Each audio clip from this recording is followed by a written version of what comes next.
दिल की डोर दिल तक। सुजाता ने अपने बेटे नील के लिए लड़के ढूंढने के लिए सभी रिश्तेदारों दोस्तों से कह दिया था। उसे एक बहुत अच्छी लड़की की तलाश थी। वह अपने पति राघव से इसी बात पर चर्चा करती कि जब दुल्हन इस घर में आएगी तो घर कितना खुशहाल हो जाएगा। चांद सा टुकड़ा लाऊंगी अपने राजकुमार के लिए। नील से भी बार बार पूछती कि लड़की तुझे कैसी चाहिए, पर नील हंसकर टाल देता था।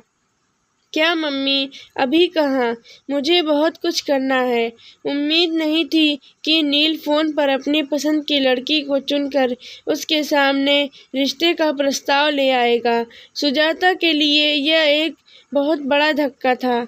शाम को 2 कप चाय के साथ सुजाता अपने पति के पास बालकनी में बैठ गई। राघव ने पूछा, क्या हुआ सुजाता, आज चीनी डालना भूल गई क्या चाय में? अच्छा, सुजाता का ध्यान विचारों से हटकर चाय की तरफ गया। मैंने ध्यान ही नहीं दिया, अभी लाती हूँ। सुजाता चाय के लिए चीनी लेकर आई और चम्मच से कप में घुमाकर मिलाती जा रही थी।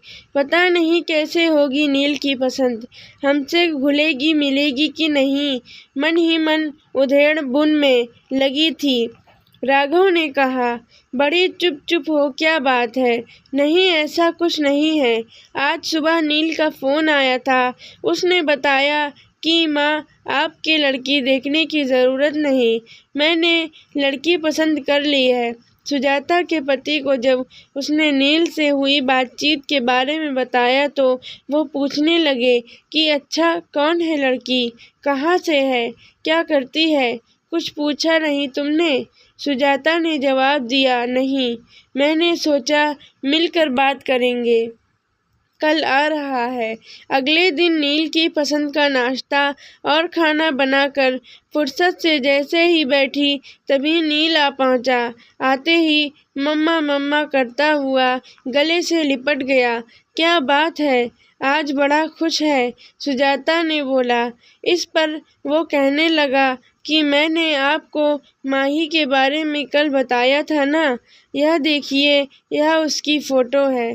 कुछ घबराई नजरों से फोटो को देखने लगी। लड़की अच्छी थी, वैसे भी ना कहने का तो सवाल ही नहीं उठता था।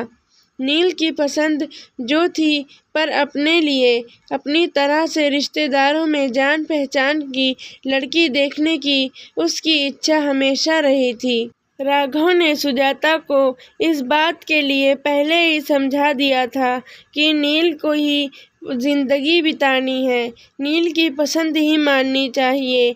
एक तरह से सुजाता भी अपने मन को समझा चुकी थी और अपने बेटे की खुशी में खुश रहना चाहती थी।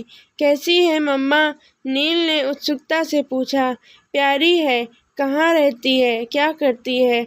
सुजाता ने जवाब देते हुए उससे कई सवाल कर डाले। माँ, मेरी कंपनी के पास एक कंपनी है, उसमें जॉब करती है। उसके घर में उसके मम्मी पापा और एक छोटा भाई है। आपसे मिलवाना चाहता हूँ। नहीं बेटा, तुमने पसंद कर ली तो हमने भी पसंद कर ली, उसके पापा ने कहा। उसके मम्मी पापा बात कर लें, फिर इस रिश्ते को आगे बढ़ाएंगे। नील ये सुनकर बहुत खुश हुआ और माही के मम्मी पापा का नंबर तुरंत अपने मम्मी पापा को दे दिया। कुछ दिन बाद दोनों का रिश्ता पक्का कर दिया। माही सांवले रंग रूप की थी। हाँ, आंखें जरूर बड़ी थीं, लेकिन उसे देखकर सुजाता को लगा कि मैं तो इससे अच्छी ढूंढ कर लाती। गोरी चिट्टी पर मन महसूस कर रह गई। सगाई धूमधाम से हुई, शादी भी हो गई, पर सुजाता को चिंता थी कि कोई मेहमान बहू के सांवले रंग पर ना कुछ बोल दे। लेकिन उसने देखा, माही के चेहरे पर एक मुस्कान रहती थी। दुल्हन थी माही, पर फिर भी सबका ध्यान रख रही थी।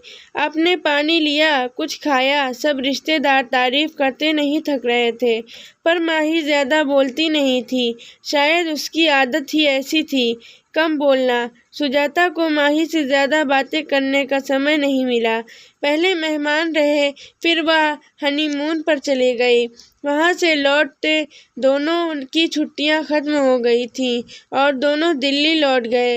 नील ने 2 कमरों का एक मकान किराए पर लिया हुआ था। माही और वह दोनों साथ ही निकलते थे। दोनों की कंपनी पास-पास थी। फ़ोन पर थोड़ी बहुत बात हो जाती थी, क्योंकि सुजाता को हमेशा राघव से माही की ही बात करनी होती थी। वह हमेशा कहती, माही शायद हमें पसंद नहीं करती। सुजाता को शिकायत होती थी कि वो दोनों घर नहीं आते। इस पर उसके पति राघव उसे समझा देते कि उनको छुट्टी नहीं मिल रही होगी।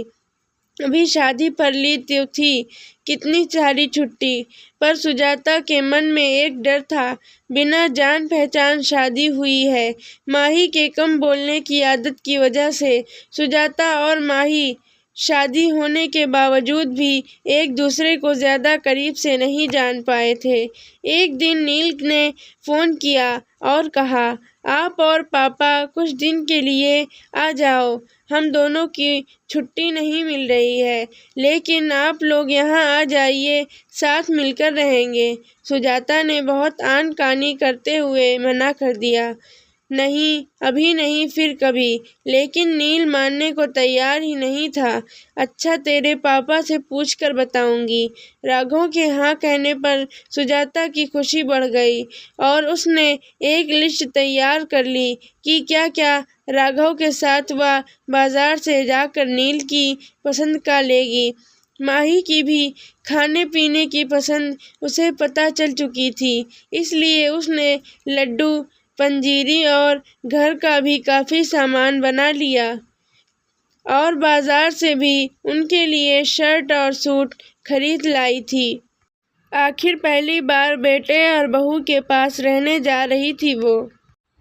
राघव और सुजाता टैक्सी करके दिल्ली पहुंच गए। सुजाता सोचने लगी, माही ऑफिस होगी, छुट्टी तो ली नहीं होगी। दरवाजे पर ताला नहीं था। सुजाता को अच्छा महसूस हुआ। डोरबेल बजाते ही माही ने पैर छुए और नाश्ता और चाय लेकर आई। माही ने कहा कि आप नहा धोकर कपड़े बदल लीजिए, मैं थोड़ी देर में खाना लाती हूँ। सामने नया टॉवल रख दिया।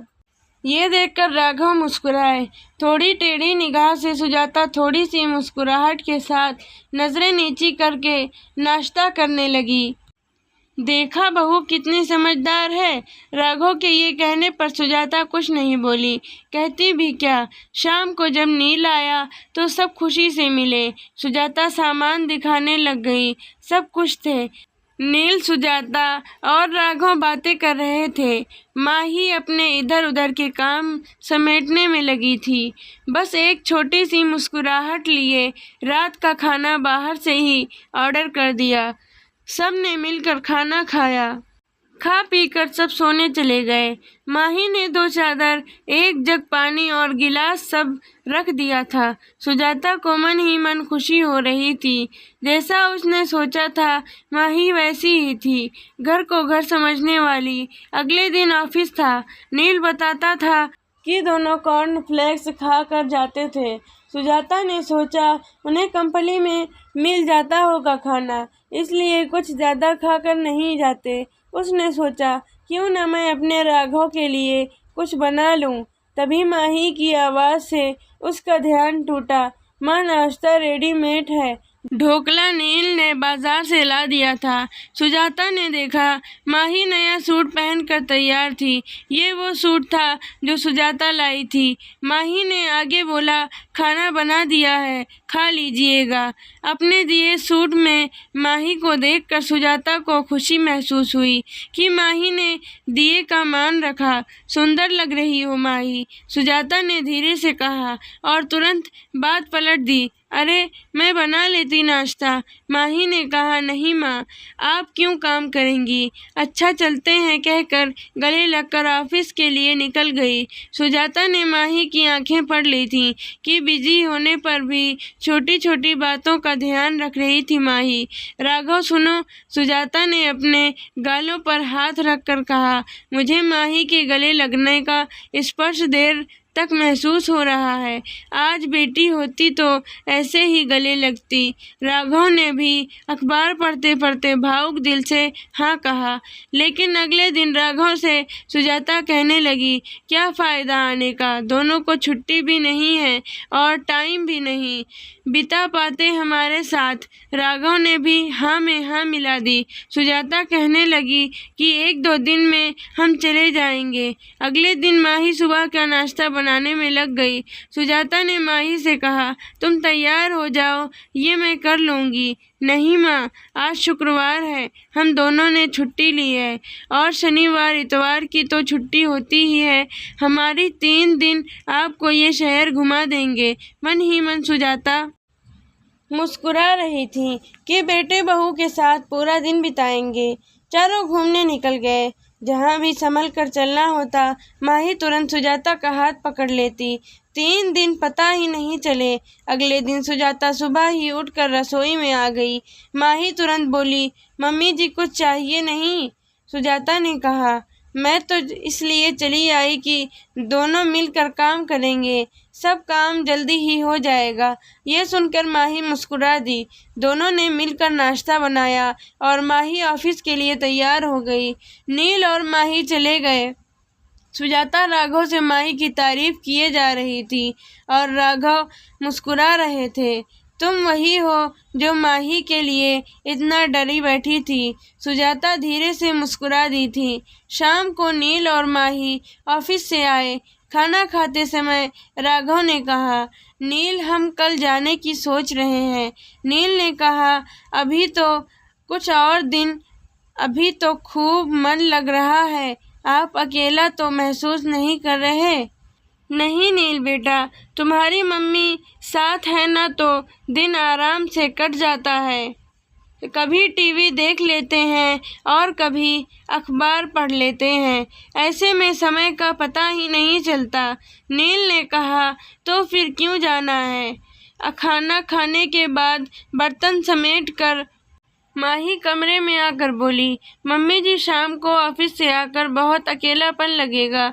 आप दोनों के आने से रौनक हो गई है। थोड़े दिन और रुक जाइए, या मैं तो कहती हूँ कि आप हमारे साथ ही रहिए। वैसे भी अब पापा जी रिटायर हो गए हैं, कोई काम नहीं है। आप दोनों का ध्यान हम पास रहकर ज़्यादा अच्छे से रख पाएंगे। जो माही बोलती नहीं थी, वह आज बड़ी बड़ी बातें कर रही थी। राघव और सुजाता एक दूसरे को देखकर मुस्कुरा रहे थे। सुजाता ने माही के पास आकर उसका हाथ अपने हाथों में ले लिया।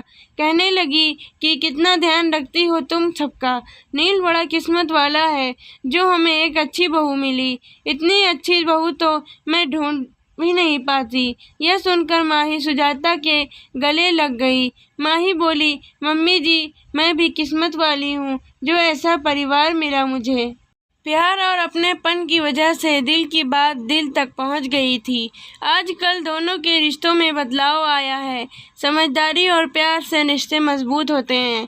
दोस्तों, अगर आपको हमारी कहानी पसंद आई हो तो हमारे चैनल को सब्सक्राइब और वीडियो को लाइक ज़रूर करिएगा ताकि हमारी हर कहानी आप तक पहुंचती रहे। धन्यवाद।